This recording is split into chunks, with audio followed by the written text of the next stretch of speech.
প্রথম নাম্বার প্রার্থনা, আল্লাহ আমারে তওবাকারীদের অন্তর্ভুক্ত করেন। এখানে যে তওবাকারীদের অন্তর্ভুক্ত করেন, এর মর্ম কি, এর হাকিকত কি? বান্দা বুঝাইতেছে আল্লাহরে, হে আল্লাহ, আপনার হুকুম নামাজ পড়বার জন্য আসছি, পানির দ্বারা উযু কইরা শরীরটারে পবিত্র করছি, কাপড়টারে পবিত্র করছি। আল্লাহ, আমার দেহের কেবলা হইল কানায়ে কাবা, কানায়ে কাবার দিকে রূপ করে পবিত্র কাপড় পবিত্র দেহ নিয়ে নামাজের মধ্যে আল্লাহ দাঁড়াইছে। কিন্তু আল্লাহ, আমার কলবের কেবলা হইলেন স্বয়ং আপনি রব্বুল আলামিন।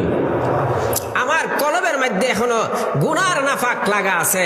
আল্লাহুম্মা জাআলনি দ্বারা বান্দা বোঝা, আল্লাহ নামাজও দাঁড়াইবার আগে আমি তওবা করতেছি, আমার তওবার কবুল করে আমার দিলের যত গুনার ময়লা আছে গুনার ময়লা দূর করে দিয়া কলবটারে পবিত্র বানাইয়া দে। বান্দা জোরে এরকম মন নিয়ে যদি নামাজও দাঁড়ায়, নামাজের হালাত কেমন হইব?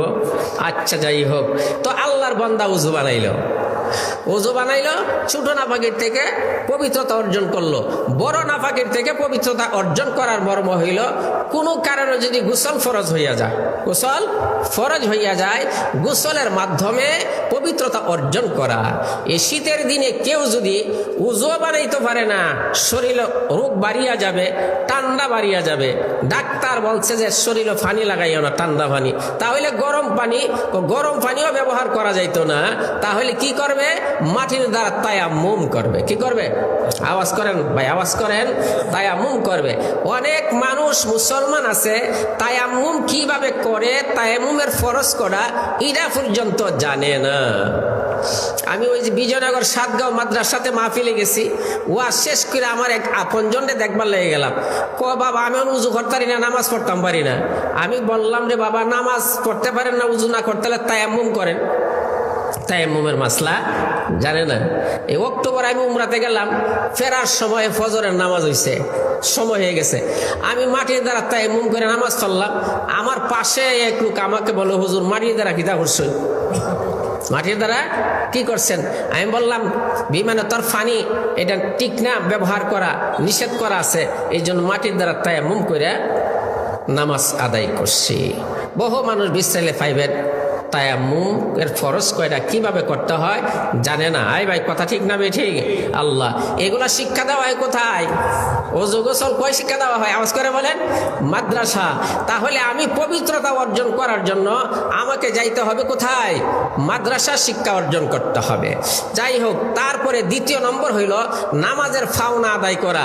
নামাজের ফাওনা আদায়কে, নামাজে ফরজ আছে, ওয়াজিব আছে, সুন্নত আছে, মুস্তাহাব আছে। এই সবগুলার দিকে লক্ষ্য রেখে নামাজ আদায় করা। আমরা স্টলের মধ্যে বসে সময় দিতে পারি, গল্প গুজবের সময় দিতে পারি, কিন্তু মসজিদে গেলে কিভাবে কার আগে তাড়াতাড়ি বেরিয়ে যেতাম না। এই কথা ঠিক না? ঠিক। রুকুর থেকে সোজা হইয়া দাঁড়াইরা এক সেজদা দিয়ে আবার সোজা হইয়া বয় না, আর এক সেজদা দিয়া দেয়। নামাজে অনেক রকমের ত্রুটি আছে। আর যদি কেরাত জিজ্ঞেস করা হয়, সূরা ফাতিহা পড়েন, সূরা ইখলাস পড়েন, তাহলে দেখা যাবে অধিকাংশ মানুষের সূরা সহি হয় না।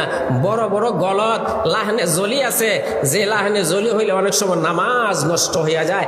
আমার নামাজটা হইতেছে কিনা এটা যাচাই করার মতন কোনো পথ আমি নিজে বাইর করতে পারি না। এই কথা ঠিক না? ঠিক। লজ্জার কারণে যাই না। এই জন্য আমরা নামাজও পড়বো, হক্কানি উলামায়ে কেরামের কাছে যাইয়া নামাজের মাসলা মাসায়েল শিখবো ইনশাআল্লাহ। রাজি আছে? ইনশাআল্লাহ। তৃতীয় নাম্বার হইল হুজুরি কাল, দিলটাকে নামাজে হাজির রাখা। কি রাখা? আওয়াজ করে বলেন। দিলটাকে নামাজে হাজির রেখা নামাজ পড়া। খান্নাস নামক এক শয়তান আছে, আজান দিলে বাতাস সারে আর ভাগে, আবার ফিরা মুসল্লির কাছে আইয়ে আবার একামত দিলে আবার ভাগে, তারপরে আবার আইয়া দিলের মধ্যে নিচ দিয়া বৈশা সে ওয়াসওয়াসা দিতে থাকে, উজকুর কাজা উজকুর কাজা উজকুর কাজা, ওইটা স্মরণ করো, ওইটা স্মরণ করো, এমকটা স্মরণ করো, তেমকটা স্মরণ করো। তখন মুসল্লি আল্লাহু আকবার করে নামাজও দাঁড়াইছে, কথা ঠিক। অন্তর কিন্তু এই গণ না, অন্তর গেছে শাইস্তাগঞ্জ রেল স্টেশন। আওয়াজ করতো না, অন্তর গেছে বন্ধু বান্ধবের কাছে।